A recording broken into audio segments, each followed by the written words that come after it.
తెలంగాణ రైతాంగానికి జీవననాడిగా భావిస్తున్న కాళేశ్వరం ప్రాజెక్టులో కీలకమైన మేడిగడ్డ బ్యారేజ్ పునరుద్ధరణకు ప్రభుత్వం వేగంగా అడుగులు వేస్తోంది. నిపుణుల సూచనలు, శాస్త్రీయ పరీక్షలు, అత్యాధునిక సాంకేతిక పరిజ్ఞానంతో పనులు చేపట్టేందుకు కార్యాచరణ సిద్ధమైంది.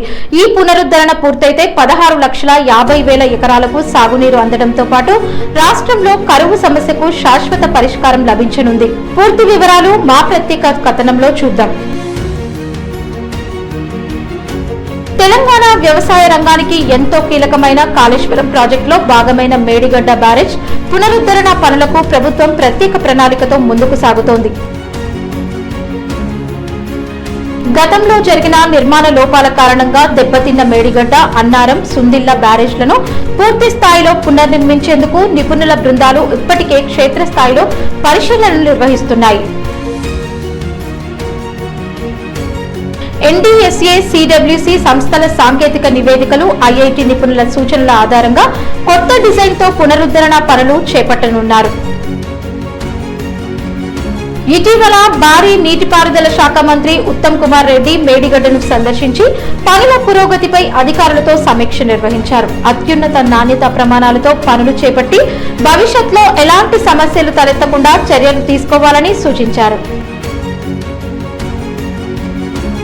ఇప్పటికే సీఎం రేవంత్ రెడ్డి కూడా మేడిగడ్డను సందర్శించి అధికారులకు స్పష్టమైన దిశానిర్దేశం చేశారు.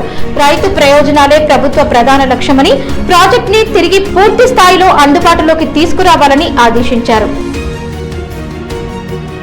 అన్ని సాంకేతిక అనుమతులు పూర్తయిన వెంటనే నవంబర్ లేదా డిసెంబర్లో పునరుద్ధరణ పనులు ప్రారంభమయ్యే అవకాశం ఉందని అధికారులు చెబుతున్నారు.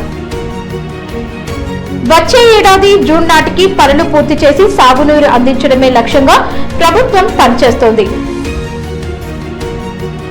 మేడిగడ్డ పునరుద్ధరణ పూర్తయితే 16,50,000 ఎకరాలకు అదనపు సాగునీరు అందనుంది. ఎండాకాలంలో కూడా రైతులకు నీటి కొరత లేకుండా గోదావరి జలాలు చేరనున్నాయి. దీంతో వేలాది మంది రైతు కూలీలకు ఉపాధి అవకాశాలు పెరగడమే కాకుండా తెలంగాణ వ్యవసాయ రంగానికి కొత్త ఊపిరి లభించనుంది.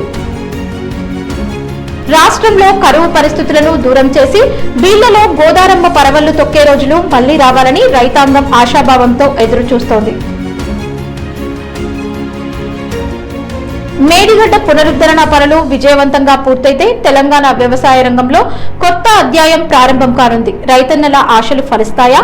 ప్రభుత్వం నిర్దేశించిన గడువులో పనులు పూర్తవుతాయా అనేది మనం వేచి చూడాలి.